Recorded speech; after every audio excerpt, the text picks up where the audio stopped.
Uma edição do programa Giral. São 10 horas e 5 minutos no meu relógio aqui, espero que esteja de acordo com o seu, desta quarta-feira, dia 31 de julho de 2024. Bom, eu iria começar a nossa edição de hoje falando a respeito da pesquisa Real Time Big Data, TV Gazeta, né? Foi feita uma pesquisa sobre intenção de votos aqui em Rio Branco, mas eu vou deixar para fazer a abordagem a respeito dessa pesquisa no segundo momento, porque a agenda do nosso primeiro entrevistado está meio apertada. Ele que tem atendido a diversos pedidos do Ministério Público para fazer esclarecimentos a respeito das decisões que tem tomado. É sempre assim, né? A vida de gestor público é assim mesmo. E o secretário de Estado de Saúde, Pedro Pascoal, é com quem nós vamos conversar hoje. Aliás, hoje, dia 31, é um dia importante, né? Na agenda pública, sobretudo na área de saúde, porque hoje iniciou a greve dos médicos. E é evidente que esse vai ser um assunto que nós vamos tentar entender aqui na tábua do Giral. Vamos lá. Bom dia, Pedro. Seja bem-vindo ao Giral. Bom dia, Itaã. Mais uma vez agradeço o espaço, o convite. Sempre uma honra estar conversando com você, com o nosso público que nos assiste, que nos acompanha. E estamos aqui para esclarecer as dúvidas, os fatos, orientar a nossa população, pedir o apoio também da população para combater esses surtos, essas epidemias que a gente vem enfrentando. E principalmente agradecer o apoio também, né, da população, dos usuários do SUS, que estão reconhecendo um pouquinho do trabalho que vem sendo feito nesse 1 ano e 7 meses de gestão. E agradecer principalmente ao governador, que vem sempre nos orientando e colocando o norte para que a gente consiga executar as ações dele. Pedro, você é médico? Médico de formação. Qual o absurdo que a classe médica que presta serviços para o Estado exige? Eu pergunto isso porque eu tenho ouvido de algumas pessoas que o que os médicos estão pedindo, exigindo, que é a elaboração de um plano de cargos, carreira e remuneração específicos para a categoria, é algo impensável. Por quê? Então, vamos lá. Não digo que é absurdo. Eu vejo que esse anseio não é só da classe médica, esse anseio também não só da classe médica, mas de todos os profissionais da saúde, tendo em vista que a última reformulação do PCCR foi feita em 2000. Então, de todas as pastas, todos os servidores públicos, se eu não estiver enganado, a saúde é a que ainda está com seu plano ainda com uma maior necessidade de reformulação, de atualização, até porque o que foi desenhado para aquele momento, nós estávamos no ano 2000. Quase 25 anos. Exatamente, 24 anos atrás. Então, nós precisamos dessa atenção. Eu sou médico, eu sei que esse carro que eu estou ocupando hoje é um carro passageiro, eu vou voltar para os meus plantões, assim, eu quero voltar para o meu SAMU, que eu tanto sou apaixonado, para a área de urgência e emergência, e eu sei que eu preciso dessa atenção, não só para os médicos, mas para todos. E essa questão do diálogo, nós contratamos uma fundação, né, a Fundação Dom Cabral, que foi a responsável pela reformulação do plano de cargo, carreiras e remuneração da educação do Ministério Público, e pegamos boas referências, tivemos esse cuidado de não colocar nenhum aventureiro para nos auxiliar nesse processo, e eles estão nos norteando. Nós tínhamos um prazo, esse prazo foi divulgado para todas as entidades sindicais. Esse prazo, de fato, ele extrapolou em 30 dias, por conta, um pouquinho mais de 30 dias, esse prazo acabou extrapolando. Nós não tínhamos, no momento em que eles levantaram essa possibilidade de greve, nós não tínhamos ainda o impacto financeiro que causaria essa reformulação. Mas o atraso não foi por falta de comprometimento do Estado ou por colocar a equipe multidisciplinar em segundo plano, mas nós tivemos algumas situações atípicas no ano de 2024. Nós tivemos a maior cheia, nós estamos num período de sazonalidade, que o normal é que a síndrome respiratória ela comece em março e finalize no começo de junho. Nós estamos tendo o pico agora, em julho, né? Final de junho para começo de julho, nós tivemos o pico da síndrome respiratória na pediatria e nos idosos. E isso, de fato, nós concentramos um pouco mais as energias em vencer essa etapa de surto, visto que, dentro da lei de responsabilidade fiscal, nós não tínhamos possibilidade de encaminhar um projeto de lei para votação na Assembleia. A LRF, a Lei de Responsabilidade Fiscal, ela não permite que seja encaminhado qualquer aumento de gastos com o pessoal se nós estivermos com extrapolado. Mas, Pedro, o que o Guilherme Puliti alega é de que essa falta de respostas práticas por parte do governo antecede, inclusive, a tua gestão na CESACRE. A melhor resposta que nós estamos tendo é que a Fundação Dom Cabral foi contratada para tocar esse assunto. E nós colocamos de responsabilidade deles, eles fizeram reuniões presenciais com cada entidade sindical e ouviram os principais anseios, as expectativas, a necessidade, a realidade nossa aqui do Estado, e eles estão desenhando em cima disso um plano execuível. Nós não podemos prometer o mundo ideal sabendo da nossa realidade do Acre, no que se compara aos outros grandes centros. Essa pauta de um PCCR exclusivo foi levantada por parte Qual o absurdo disso? Do Sindmed. Eu não vejo como absurdo, eu vejo que é possível, certo? Mas que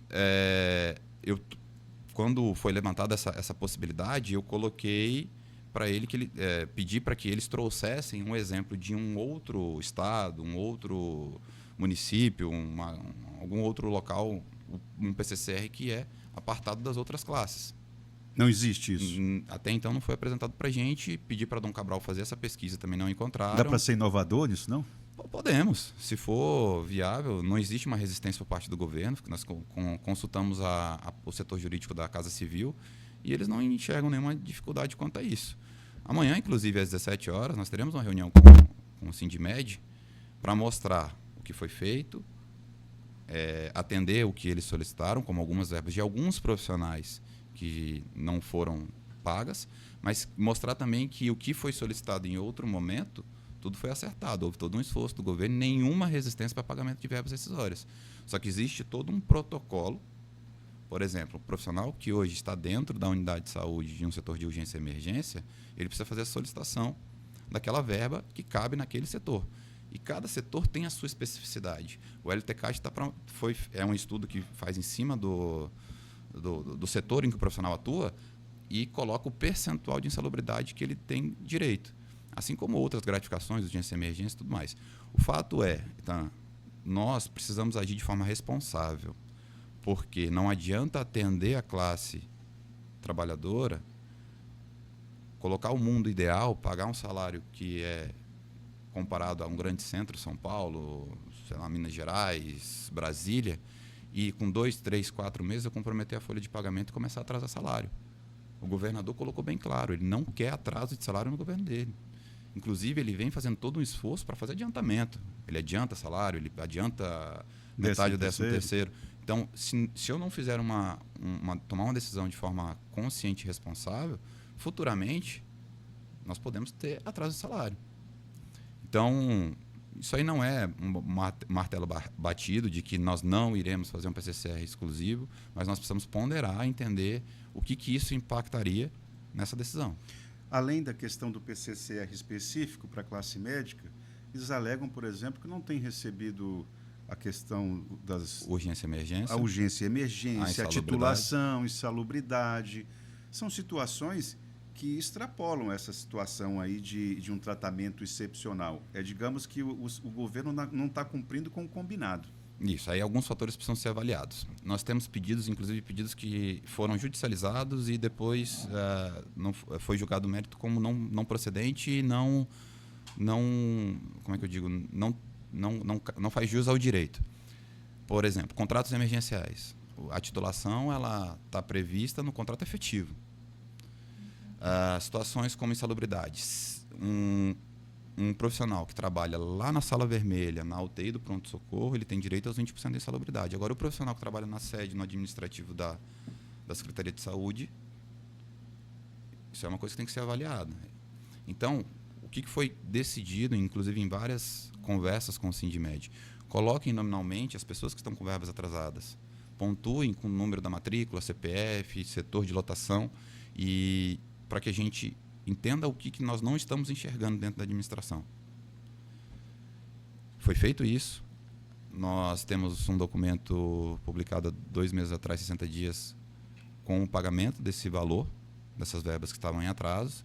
E nessa última reunião que nós tivemos, se eu não me engano, no sábado passado, sábado de manhã, nós tivemos uma reunião no gabinete, e nós pedimos novamente que eles pontuassem. Paralelo a isso, eu chamei todo o meu setor de RH e falei assim, eu quero que vocês liguem nominalmente para os 7.518 contratos que nós temos na Secretaria, e eu quero que vocês atualizem a lotação deles de acordo com o que está no sistema. E aí, de acordo com a solicitação, nós vamos fazer uma tramitação interna para que o profissional que está naquele setor, que faz jus ao direito, ele vai passar a receber regularmente. Nós estamos diante de uma situação em que todo mundo está tendo razão? Ou você avalia que os médicos estão sendo, digamos, imprudentes, que não estão sabendo avaliar o momento, eles estão abusando do direito? Porque, pelo que você está colocando, o equilíbrio está partindo da CESACRE, mas os médicos não estão sabendo compreender esse momento, é isso? Eu acho que é uma faca de... Eu acho que tem que avaliar os dois lados. Eu assumo meia-culpa por conta, talvez, de uma problemática crônica que existia dentro da CESACRE, certo? Esse problema não tem 1 ano e 7 meses, não é? Exatamente. Como ele mesmo, como o presidente da Sindmed mesmo relata, é uma situação que é crônica. O mês recebe, passa 3, 4, 5 meses recebendo. Existe também a situação da transição de contrato. Nós estamos nomeando, nós tivemos nomeações, pelo menos acho que 5 ou 6 nomeações nesse 1 ano e 7 meses, onde empossamos efetivos, chamamos cadastro de reserva, agora entra o simplificado. E quando eu troco o contrato, automaticamente aquelas verbas que são transitórias, elas também se extinguem do contrato e tem que fazer uma nova solicitação. Então, eu sem problema nenhum, acho que não é nenhuma... não há nenhuma dificuldade para a gente assumir os erros que, de fato, competem a gente. Como, por exemplo, o pagamento dessa insalubridade que, eventualmente, está em atraso naquele que tem direito. E por isso que nós fizemos um levantamento, colocamos... Quais são os efetivos que não têm recebido a insalubridade? Isso. A insalubridade ela cabe direito também nos temporários. Mas a titulação, por exemplo... a titulação, por exemplo. Que são verbas definitivas que incorporam... verbas permanentes que incorporam na aposentadoria. Mas nós estamos diante também de um período muito delicado para a gente, né? Nós estamos no período de sazonalidade ainda da síndrome respiratória aguda grave, nós estamos tendo crianças ainda adoecendo, nós estamos tendo idosos em situações de fragilidade e temos a situação da Oropush que chama a atenção da gente. Vamos conversar sobre isso. Os médicos estão sendo insensíveis? Eu não digo que insensíveis, estão no direito deles. Mas também precisaria também entender um pouco da sensibilidade do momento que a gente está passando. Nós estamos com 2 decretos de emergência em saúde pública vigente, um da síndrome respiratória aguda grave, estamos para a publicação do período de estiagem, querendo ou não, nós teremos a insegurança alimentar, principalmente nas populações mais isoladas, e é um momento bem delicado para a saúde, para toda a população do Acre, que são situações da natureza, né, que não dependem exclusivamente da gente, da gestão. Mas é um momento bem delicado, é um momento também que nós estamos evoluindo, não existe, e assim nós estamos observando, o Acre, o ano passado, se destacou como o estado que ficou em 2º lugar no programa de redução de filas de cirurgias eletivas. Então, nós estamos entregando mais resultado para a população. Diante dessa demanda que está sendo diante dessa oferta de serviço que nós estamos tendo, paralisar com uma greve, principalmente na parte ambulatorial, principalmente na parte eletiva, nós vamos começar a represar novamente as filas. Quem é menos parceiro da CESACRE? Cefaz ou Gabinete Civil? Rapaz, que pergunta difícil. Parceiro da CESACRE? Quem é menos parceiro? Porque você, para poder conversar com os médicos, você antes precisa fazer conversas com a Marísio, precisa fazer conversas com Dona Doni, ou com Luiz Calixto. Quem não compreende a cena? Eu acho que não existe um menos parceiro, existe cada um entendendo o seu cenário. Nós temos algumas situações que são particularidades de cada pasta, né? A Segovia, ela trata dessa articulação política, né? O Calixto, a Cefaz, ela cuida ali da parte financeira do Estado, a Casa Civil pega a demanda como um todo. Eu não sinto uma resistência, a gente tem uma boa tratativa. Eu não sei como funcionava na gestão anterior, porque eu não estava diretamente, que nem as críticas falam no primeiro escalão, né? Eu era da segunda divisão, mas nessa parte tratativa eu sinto uma integração muito boa com as principais pastas. Eu vejo a Secretaria de Planejamento como uma grande parceira que vem norteando, vem trazendo toda a expertise e boas práticas que vem aplicando nos anos anteriores e dando um norte para a gente, mas que, como você falou, existe uma decisão, ela não parte só de uma única exclusiva pasta, porque Sim. o governo é o todo. Se eu olhar única e exclusivamente para a saúde, se bem que eu faço muito isso... Se você olhar única e exclusivamente para a saúde, você vai se sentir sozinho. A gente tem que avaliar como um todo. Né? O governo ele é composto de várias pastas, inclusive de vários programas que se articulam. Né? Nós precisamos da educação, a educação entra como educador, principalmente em ações da saúde. Nós temos aí a segurança pública para evitar doenças como... Doenças não, no caso, agravos... violência doméstica. De violências, acidentes de trânsito. Sem dúvida. Todas essas situações. Mas eu acho que é importante entender qual a competência de cada pasta. Cefaz, ela é a que cuida do recurso financeiro. A CEPLAN, do orçamento e do planejamento. A SEAD, o administrativo, cuida das verbas, cuida do pagamento. Quem, de fato, organiza toda a parte do financeiro na folha funcional do paciente é a administração. E a Casa Civil cuida do todo e a Segovia da parte política. Mas eu não vejo uma resistência... cada um tem a sua opinião, mas na hora que é colocado na mesa, se avalia o que é mais benéfico, tanto para o usuário do SUS, como para o trabalhador, como também para o governo. Para a gestão. Bom, deixa eu só explicar aqui rapidamente. O secretário de Estado de Saúde, Pedro Pascoal, tem falado aqui repetidamente na Fundação Dom Cabral. A Fundação Dom Cabral está para o Estado de Minas Gerais, assim como a Fundação Getúlio Vargas está para São Paulo, Rio de Janeiro.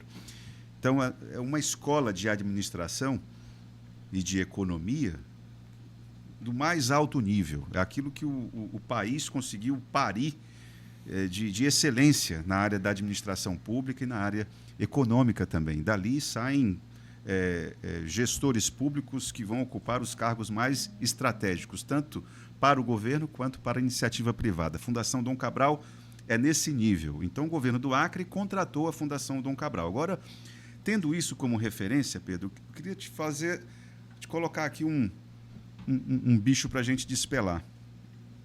A Fundação Dom Cabral, ela poderia trabalhar, digamos, em 2 varadouros. O primeiro, para resolver de maneira mais tática os problemas de ordem emergencial. Mas essa ideia de um plano de cargos, carreira e remuneração que pudesse dar respostas ao Estado do Acre para os próximos 20, 25 anos, para usar uma referência, seria algo razoável para uma fundação que tem esse conhecimento, né? Então, assim, porque a gente precisa resolver o problema do vazio de médicos que é o interior do Estado, não é? E um instrumento de gestão para isso é o plano de cargos, carreira e remuneração, né? Senão a gente vai ficar sempre nesse afogadilho do dia a dia e não vai dar uma solução estruturante, não é mesmo? Conversei com a secretária do Distrito Federal, a secretária da Bahia, o secretário de Minas Gerais, e os concursos públicos, por mais que tenha uma alta taxa de inscrição, a efetivação é lá embaixo. Ele passa, o profissional ele tem aprovação. Passa, mas não assume. No momento de ser efetivado, de tomar posse daquela vaga, ele não se apresenta. Isso lá. Lá. E aqui a nossa realidade não é diferente. Das 1.000... Eu não vou lembrar aqui o quantitativo de vaga que foi o último concurso. Mas nós só tivemos... Percentual. Efetivo de médicos de aproximadamente 55%, 60% que tomaram posse. Ah, Pedro, mas tem cadastro de reserva? Tem. Mas ainda nós não temos a vacância para empossá-los. Então, nós estamos vendo que realmente o concurso público ele tem essa fragilidade. No momento em que o profissional não quer sair lá do grande centro para vir para o Acre. Ainda mais não quer sair de Rio Branco para ir para Santa Rosa do Purus, para Brasileia. Vamos falar das regionais, pelo menos, em Cruzeiro do Sul. Realmente a gente precisa de uma atenção maior em tentar entender o que precisa ser feito. E nós já entendemos. A estruturação é a descentralização, primeiro ponto, deixar as regionais de forma mais autônomas, e fortalecimento da regionalização, como nós estamos fazendo em Cruzeiro do Sul. Recentemente entregamos a ressonância magnética, entregamos o centro de hemodinâmica. Em um mês, aí é um dado que eu queria te passar, em um mês nós realizamos 531 ressonância magnética. Em um mês de instalação da ressonância magnética. Lá em Cruzeiro do Sul? Lá em Cruzeiro do Sul. Esse paciente custava para a gente, em média, passagem aérea de Cruzeiro do Sul para Rio Branco, R$3.000. Ele tem direito à volta, 6. E ele tem direito a um acompanhante, 12.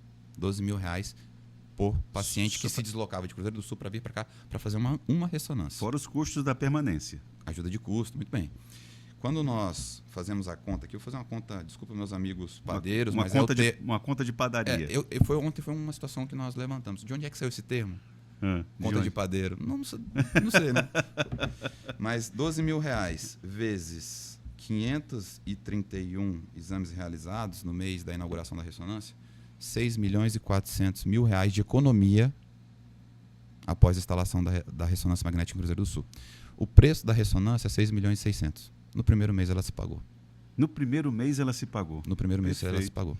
Então é usar o recurso público de forma consciente.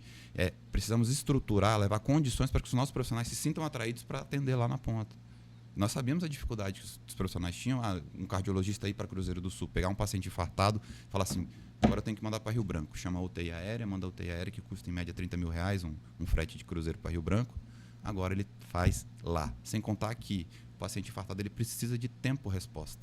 Quanto mais tempo ele passar infartado, menos tempo ele tem de coração. Pois é, isso nós estamos falando a respeito da compra de um equipamento. Ressonância. Agora você imagina quanto que isso poderia significar de economia para os cofres públicos se nós garantíssemos o profissional médico em todas as regiões, em todos os municípios. O que eu percebo, Pedro, é que, e nisso a Fundação Dom Cabral talvez não tenha uma resposta direta e rápida, é de que a própria legislação não entende as complicações que fazer saúde na Amazônia impõe. Então é preciso... a gente precisa dar solução. Agora, nós temos um ferramental jurídico para isso, a gente precisa também entender essa situação. Então, só para deixar também uma sementinha plantada na sua cabeça. A administração pública, como você falou, a administração direta, ela tem essas suas dificuldades. Lei de responsabilidade fiscal, uma limitação de gasto com o pessoal,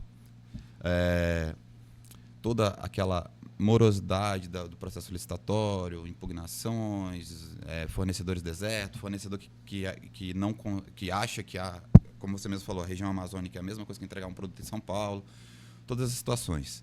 Aí você vai me perguntar, mas por que lá no Juruá está funcionando, então? Por quê? Porque lá é uma administração do terceiro setor, lá é uma UCIP que administra o hospital. Mas aí você está colocando para o seu peito, que é um gestor público, o peso da incompetência, não? Em partes, não tem problema em assumir isso, não. Nós temos dificuldade, nós abrimos vacância, que foi uma das situações que o Ministério Público fez uma ACP em Rio Branco, em Brasileia, falou assim, olha, vocês não colocam psiquiatra de plantão aqui no Hospital de Brasileia. Falei, doutor, nós tivemos vagas, nós tivemos aprovados e o médico não assumiu. Nós oferecemos contrato emergencial para o profissional vir para Brasileia, não querem. Não estou falando nada sobre os outros psiquiatras, mas é porque todas as ferramentas jurídicas que nós temos para administração direta, vocês utilizaram, estão sendo ofertadas. Porém, nós estamos esgotando os recursos. E não se faz, não se muda a história, ou não se muda a situação, se nós não formos ousados. Se já se vem praticando, tentando fazendo essa assistência com a administração direta e ela não vem surtindo efeito, vamos virar a chave e vamos tentar uma outra alternativa. Pedro, nós já são 10 horas e 33 minutos, 30 minutos, eu não posso, só para a gente finalizar essa questão do problema médico, eu preciso falar da nossa escola de medicina, né? A nossa Faculdade de Medicina da Universidade Federal do Acre foi uma conquista que teve decisão política importante, teve trabalho fundamental e estratégico do então senador Tião Viana. Foi uma conquista, repito, de ordem política. Louvável. Não é? Então, só que a nossa escola de medicina está gerando médicos que não estão servindo para o Acre. Eu não preciso de muita imaginação para entender que a maior parte dos médicos formados na UFAC não fica aqui. Ora, o que é possível? Qual é o, digamos, do ponto de vista, tudo tem que partir da lei, né? O que é possível a gente pensar em mudanças estruturais na legislação para fazer com que esses alunos tenham uma formação diferenciada do tipo, olha, eu me formei e eu estou na Amazônia, eu estou no Acre, eu preciso ficar aqui pelo menos um período, o que o Estado me oferece de atrativo, enfim, Pedro. Porque senão, olha, tanta luta que foi para conseguir essa escola de medicina e ela não nos serve, de certa maneira. Eu posso estar sendo injusto com os colegas, o doutor Oswaldo, o doutor Tó e tantos outros, né? Mas, assim, fazem um trabalho importante, mas eu estou querendo entender como é que a escola de medicina pode nos servir mais. Sim. Eu tenho 2 pensamentos sobre esse assunto, né? Primeiro, quero parabenizar todos os ex-alunos, né? Tive a oportunidade de ser preceptor da UFAC, tive a oportunidade de ser professor, né, da graduação e também preceptor da Uninorte. Tive vários alunos aí que se tornaram ótimos profissionais e realmente o Acre ele se torna exportador de médicos, né? Não só o clínico geral, mas também aqueles que vêm, fazem a residência e acabam dói retornando. Ouvir isso, olha, dói, porque não é fácil. Aí nós voltamos um pouquinho, damos um passo para trás e nós voltamos na situação da lei de responsabilidade fiscal. Quando eles se formam, eles estão ali sedentos para trabalhar. Só que a LRF, ela não me permite que eu faça novas contratações e aumente o gasto do Estado. E eu fico impossibilitado, de mãos atadas, sabendo da necessidade de contratação daquele profissional. No final de 2022, em outubro, se eu não me engano, de 2022, eu me desliguei do Estado e fui embora para São Paulo. Lá em São Paulo, não faltava plantão para fazer. Não faltava local para trabalhar. Mas como é que era feita a contratualização? Como que era feita a prestação desse serviço? São várias organizações sociais que administram unidades e as organizações sociais contratam o médico através de pessoa jurídica.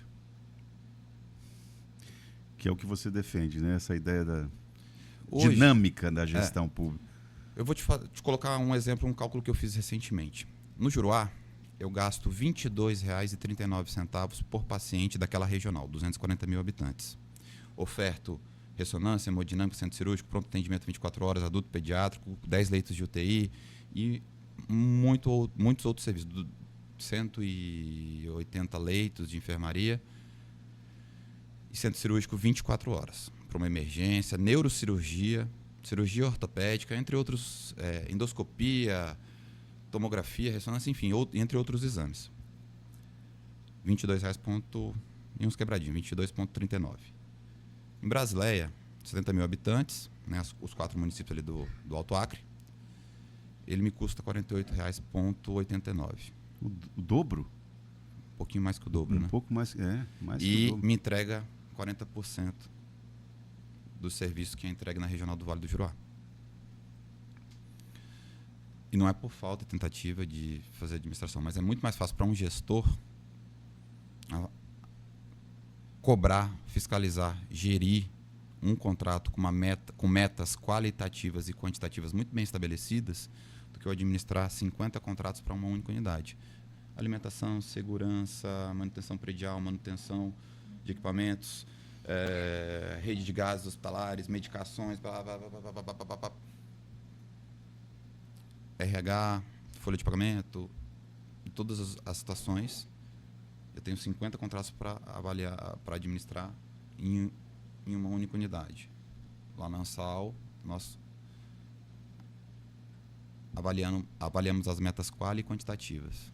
fiscal de um único contrato. Ele tem que me entregar um quantitativo X de atendimentos, qualidade no serviço prestado, taxas como mortalidade, tempo de ocupação de leito, índice de infecção em corrente sanguínea primária, entre outros indicadores que a gente usa para qualificar o serviço. E quando eles não atingem aquela meta, a gente pune. Confesso que me assusta essa retórica, porque ela é um caminho pavimentado para a privatização do sistema. Isso me assusta um pouco, não vou mentir, Pedro. A Bahia está dando certo. No Rio de Janeiro não deu, né? No Rio de Janeiro. Olha, deixa eu colocar aqui algumas perguntas de alguns internautas, Pedro. Por favor, pergunta para o secretário por que as filas e exames da Fundação Hospitalar nunca se acabam. Quem está fazendo essa pergunta é a Juliana Alencar. Eu vou aqui aproveitar e colocar também a do Ney Alves. Itaã, pergunta para o secretário se o governo tem um planejamento para a fila de espera de leito. Não demore muito. É isso, Ney? Ele fala lá do Juruá. Então, a Juliana está falando a respeito da fila de exames na fundação e o Ney sobre espera de leitos. É isso. O de leitos ficou um pouco na dúvida. Eu vou dar um tempinho aqui, se ele conseguir... Ney, se você puder reformular a sua pergunta, eu agradeço. Isso. Porque diz exatamente o que é que você está... Qual é a sua dúvida específica? Seja mais direto. Então, Isso. Vamos lá. Juliana, na Fundação Hospitalar, nós tivemos uma alteração na administração recentemente. Nós fizemos 100 dias de administração da nova administração. Nós entramos com toda a força-tarefa da CESACRE dentro da fundação. Nós já reativamos 2 centros cirúrgicos, nós já fizemos a abertura de mais alguns leitos, justamente para dar vazão. Existe um programa nacional de redução de filas. Nós observamos que, no período da pandemia, aqueles pacientes que já aguardavam as cirurgias, eles pararam de ser operados durante a pandemia, focou-se na abertura de leitos de UTI, enfermaria, etc., para combater a pandemia, e nós tivemos a demanda... Explodiu, né, a demanda. E isso não foi a realidade do Acre, não foi uma realidade local. Essa é a realidade nacional. Tanto que existe o Programa Nacional de Redução de Filas, consulta com os especialistas e exames complementares. Existe um recurso que o Ministério da Saúde paga para o Estado para que a gente execute essa ação. Paralelo a isso, é uma bandeira de campanha do governador Gladson, a redução de filas, e nós já estamos tendo resultados efetivos. Nós paramos de operar os procedimentos de média e de baixa complexidade dentro da Fundação Hospitalar, hérnia, vesícula, hemorroida. Isso passou para o hospital de urgência e emergência? Não. Nós levamos saúde para o paciente. Nós reativamos o centro cirúrgico de Plástico Casco, que estava fechado há 30 anos. Ah, que bacana. O Hospital de Tarauacá está operando, Brasileia, Senador Guiomar, Cruzeiro do Sul, Mâncio Lima, Rodrigues Alves. Abel Pinheiro Quando o Estado entra, diminui o gasto público, né? Quando o Estado entra com ação para o interior, isso reduz. Com certeza. O primeiro ponto que o governador frisou Pedro, nós estamos levando a parte de humanização para o paciente. Que é um direito dele, né? Imagine, né, um paciente que precisa operar a vesícula, né, tá com aquelas cólicas que são horríveis, né? Precisa vir para Rio Branco? Vir para Rio Branco. Na maioria das vezes ele não tem uma rede de apoio aqui em Rio Branco, na capital, desconhece a capital, tem que vir aqui e aí acaba tendo um tempo mais prolongado de recuperação. E a ideia de regionalizar, fortalecer as regionais é para isso, é levar a saúde para o paciente ao invés de trazer o paciente até a saúde. Paralelo a isso, respondendo aí a situação da Juliana pontualmente, Fila de exames na fundação. Nós estamos, recentemente, acho que há uns 15 dias atrás, nós lançamos um mutirão de exames, entre eles eletroencefalo, colonoscopia, endoscopia, os exames da média e alta complexidade começaram a ser ofertados. E esse mutirão, apesar de ser o nome mutirão, vai ser uma ação contínua. Ele foi lançado como mutirão, mas nós não queremos parar até ficar próximo de zerar essa fila. Nós temos recurso para isso. O Ministério da Saúde ele vem financiando, nós aumentamos a arrecadação e é importante esse dado para você também, tá? Se for fazer um comparativo lá no Fundo Nacional de Saúde, o site do Ministério da Saúde, e fazer um mapa comparativo das arrecadações federais, e eu não estou falando de emenda, eu estou falando de habilitação de programa, de leito, de de leitos, cirurgias, programas, unidades de saúde, nós aumentamos em 2023 33% da arrecadação. A média era 240 milhões, o ano passado nós batemos 364 milhões de arrecadação Isso federal. significa que a máquina da saúde do Estado girou mais, né? Isso. O Ministério da Saúde, o que eu estou produzindo, eu não estou pagando só do dinheiro do Estado, estou pagando do dinheiro federal também, ele está ressarcendo. Manda mais dinheiro em função do que vocês estão exigindo do próprio sistema. E agora, no mês 7, nós já fizemos a arrecadação de 304 milhões. Ou seja, se seguir nessa tendência de arrecadação, se bem que agora foi publicado ontem uma situação de que vai ser cortado quase 15 bilhões da saúde e da educação. Sim, em vários setores do governo. Federal. Federal. Né? Federal. Vamos frisar aqui que quem se manifestou foi o governo federal, falando que será anunciado um corte de quase 15 bilhões na educação e na saúde, que, enfim, né, não vou o problema entrar é isso. com opinião política, né, mas... Esse é o fogo, né? O governo atende ao que o mercado exige e corta em ações básicas. Mas, assim, se Serviço seguir essa público. tendência de arrecadação, porque o serviço, uma vez habilitado, ele continua recebendo. Ele tem que receber, senão Certo. o governo federal está cometendo uma improbidade administrativa. Nós estamos prevendo uma arrecadação e bater o teto MAC em média aí de 450 milhões até dezembro de 20. Então, em 2022, nós tínhamos 240 e agora a previsão de 23, 364. 400 Se seguir essa tendência de arrecadação e se eles repassarem de forma regular, nós vamos bater uma média de 400, 460 milhões. muito. Isso aí eu livro 100 e poucos milhões do Tesouro Direto do Estado. A Fundação Hospitalar mudou a direção. Está lá agora a Bia, Ana Beatriz, que é uma pessoa de sua confiança. Mudou essencialmente.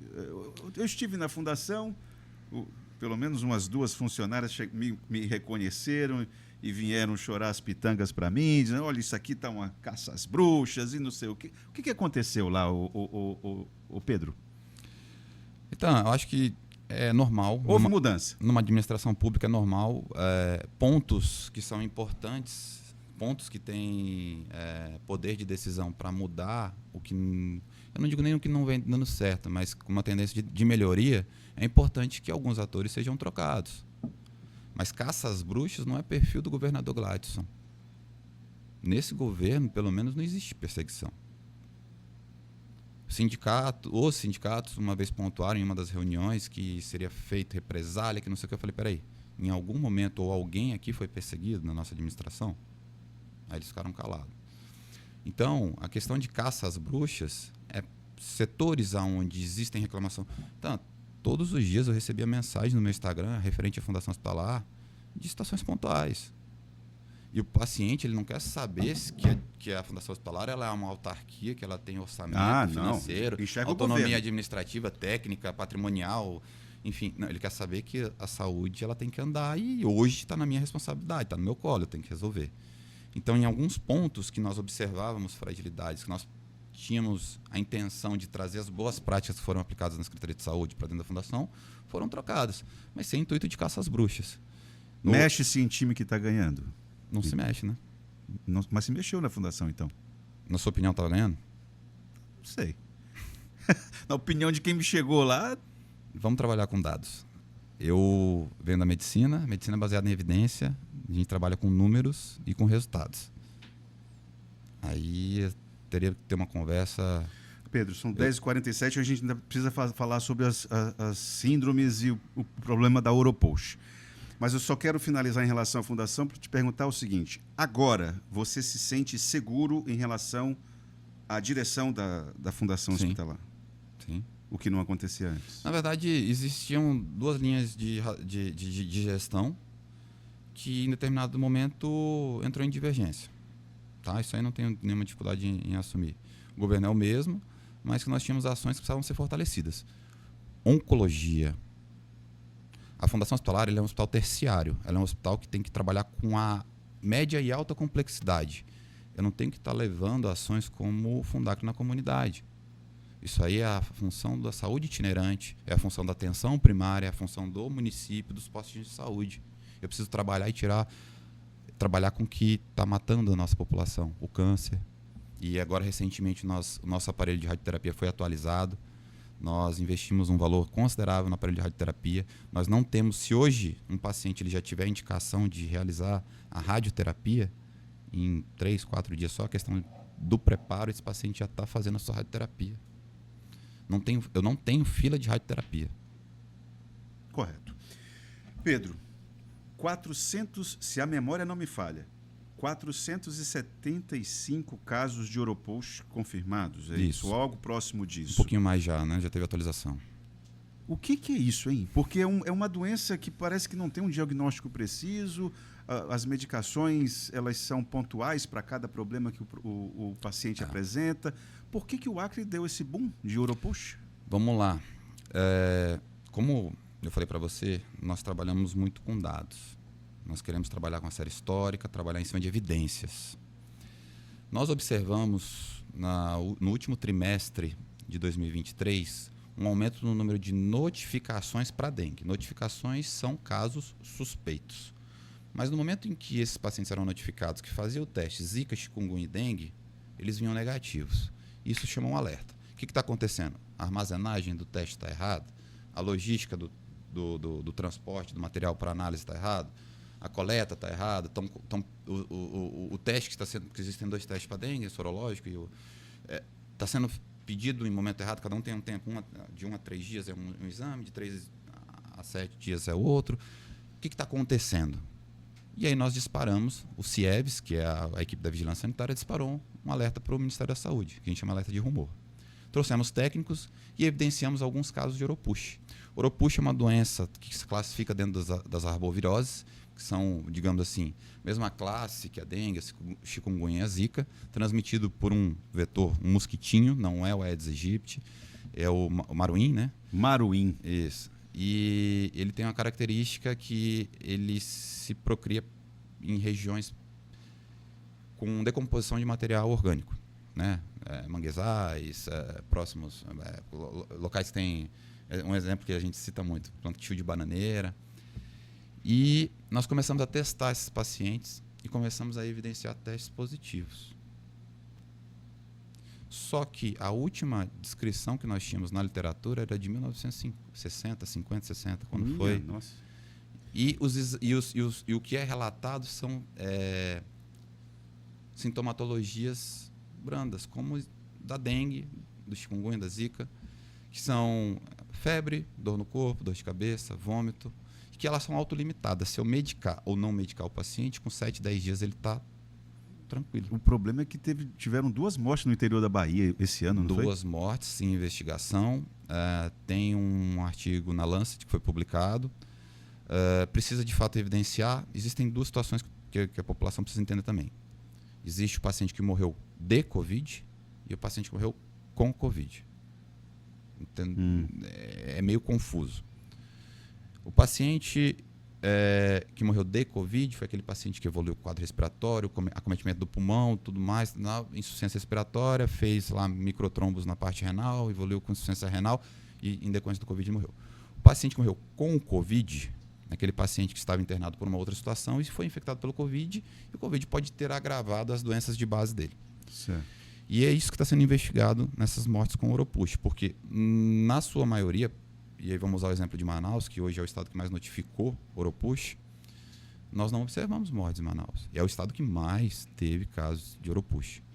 Mas uma situação que vem sendo observada, que nós não podemos fechar esse diagnóstico, mas que tem uma tendência não, mas tem uma forte...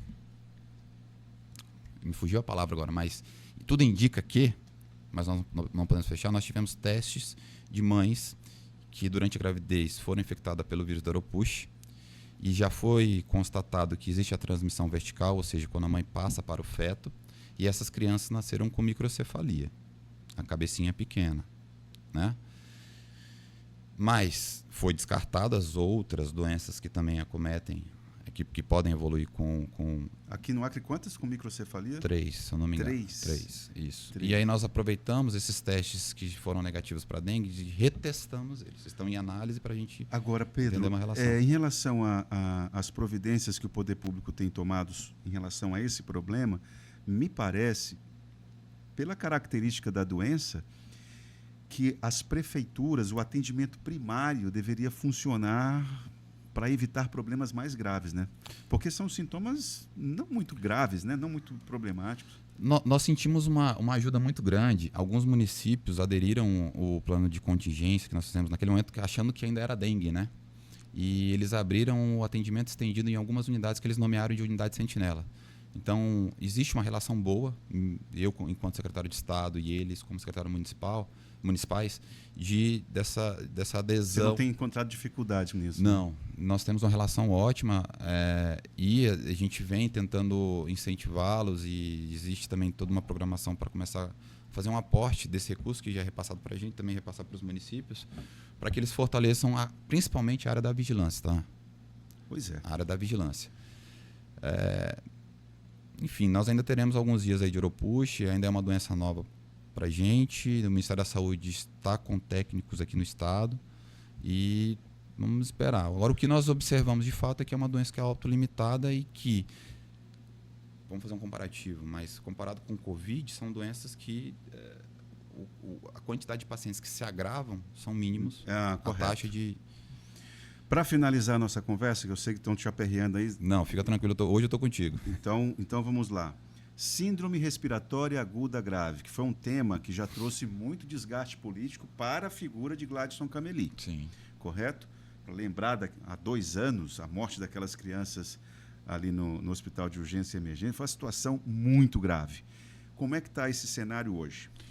Então, a taxa de ocupação em leitos de enfermaria está girando hoje em torno de 70%. Ontem estava 62%, hoje subiu um pouquinho, 65%. Mas nós estamos já observando uma tendência de estabilização para queda. Né? Lembrando que quando nós observamos lá o boletim da Infogripe, ele tem um delay aí de umas 2 ou 3 semanas, 10, 15 dias. Certo. Que é o tempo de alimentação no sistema. Mas, na realidade, acompanhando dentro dos hospitais, nós estamos observando aí uma tendência de possível queda. Isso aí é bom para a gente, mas nos preocupa porque nós estamos entrando no período de estiagem. Nós continuaremos tendo síndrome respiratória, mas não mais por conta do influenza, não mais por conta do rinovírus, dos outros adenovírus, Covid e os outros vírus respiratórios, mas por conta das queimadas. Os pacientes respiratórios crônicos, asmáticos, DPOcíticos e outros pacientes que têm doenças pulmonares, eles podem ter complicação respiratória por conta das queimadas. Taxa de ocupação de leito de UTI, nós estamos conseguindo dar seguimento, e aqui eu quero frisar um agradecimento especial à doutora Leonice, todas as intensivistas pediátricas que não mediram esforço para passar esse período de crise. Tivemos abertura de mais 10 leitos de UTI, e agora o secretário Ítalo está, nesse momento, no Hospital do Juruá. Ítalo Lopes, secretário de Estado de Obras Públicas. Exatamente, desenhando a estrutura para reformar o Hospital do Juruá, para funcionar uma UTI pediátrica lá no Juruá. Talvez nós não façamos com 10 leitos como aqui, porque a taxa de ocupação de 20 leitos de UTI, um exemplo, é no período de sazonalidade. No período normal, nós temos 6, 7 pacientes que são internados na UTI pediátrica. E lembrando, o estado do Acre, a única UTI pediátrica que nós temos é do estado. O serviço público não tem UTI pediátrica.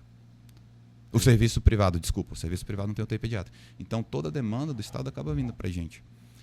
Mas, mesmo assim, a taxa de ocupação ali é 60%, 70%.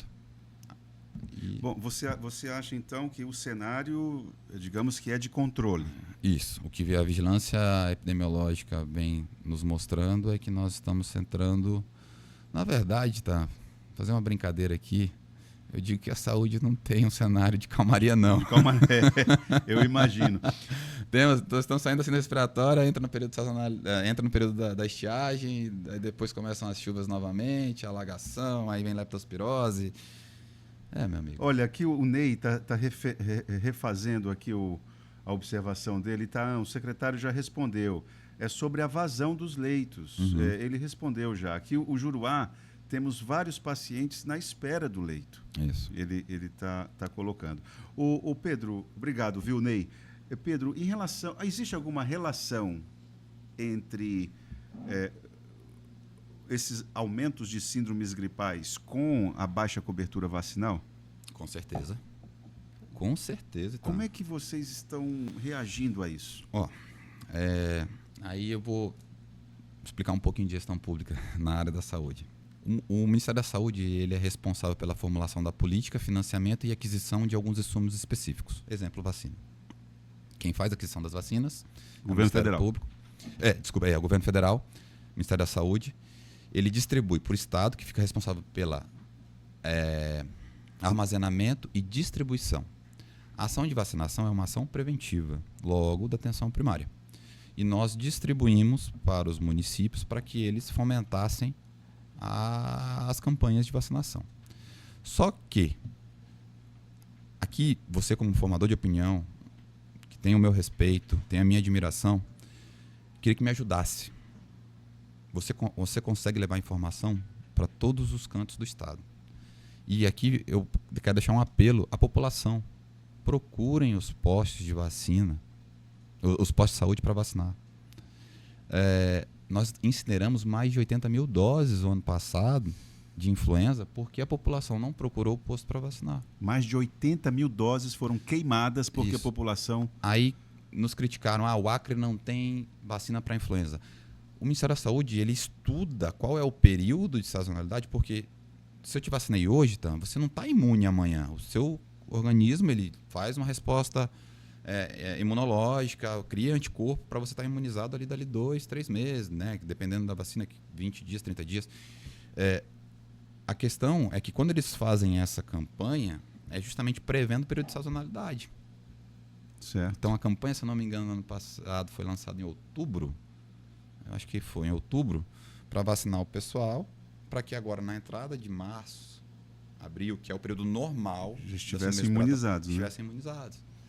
E aí nós tivemos uma baixa adesão. E infelizmente nós não podemos. É uma brincadeira também, nós não podemos amarrar o paciente, vem cá, vamos tomar vacina. Sim. A revolta, não queremos outra revolta da vacina. Né, mas é importante frisar que existem evidências científicas que mostram a segurança da vacina, a eficácia da vacina. Então, hoje você pode se aglomerar novamente, você pode andar tranquilamente sem máscara. Nós estamos aqui frente a frente, sem medo de transmitir o Covid. Por quê? Porque a vacina foi um sucesso. E não estou fazendo ideologia partidária aqui, não. Eu estou falando da parte técnica, científica da medicina. Aliás, esse foi um dos méritos do governador Gladson Cameli, foi esse, né? Mindê que eu tomo, ele é bom. O Mindê que eu tomo, que é ele não foi um governador negacionista, né? Isso aí, por mais oposição que você seja, não tem como você taxar isso nele. O secretário Alisson foi um bom articulador à época que estava à frente da pasta, pegou o começo do Covid. A secretária Paula também, uma entrada e uma ação magnífica, né, nessa situação do Covid, principalmente lá no Ministério da Saúde, com a liberação das doses e tudo mais. Enfim, foi um período bem difícil. 11 horas em ponto, aqui na verdade é 11h01. Queria agradecer a tua vinda aqui, Pedro. Queria também agradecer a participação e a audiência da Juliana Alencar, do Ney Alves, do Mário Rosas, da Cleucinete, do Giovanni Soares e do Raimundo Felicidade, é isso mesmo. Muito obrigado pela participação de vocês, pela audiência. Pedro, muito obrigado, boa sorte. E espero que essa situação em relação aos médicos se equacione o quanto antes. Todo o Acre precisa que esse problema se resolva. Se eu pudesse deixar uma fala aqui para os meus amigos, colegas médicos, não me tenham como inimigo, não sou inimigo deles, até porque amanhã eu vou estar tirando plantão de novo lá no SAMU, pronto-socorro, na UPA, onde for necessário. E eu só preciso que a gente equalize essas situações. Nós estamos à disposição, nunca foi negado nada que é de direito, todo o esforço da Secretaria em regularizar a situação que eventualmente estava pendente foi feita e que nós estamos para dialogar. A Fundação Dom Cabral está aí para isso, e na primeira brecha que nós tivermos para encaminhar o projeto de lei vai ser feito. Amanhã vai ter uma conversa com o pessoal do Sindimed. A Dom Cabral vai estar junto? Não, pontualmente gestão, sindicato mesmo. Perfeito. Pedro, muito obrigado pela tua vinda. E eu queria aqui informar que já está aqui nas dependências da Rio Branco Filmes, que, aliás, é uma das empresas parceiras, né? Eu esqueci de falar dos parceiros do programa Giral, que é a Center Outdoor, a Atos Engenharia e a Rio Branco Filmes. E já está aqui na sede da Rio Branco Filmes o cartunista, o homem do traço refinado, O Cabral já está por aqui, certamente já registrou a presença do Pedro Pascoal e vai já entregar como é que ele enxerga o secretário de Estado de Saúde. Vamos para o intervalo e já voltamos.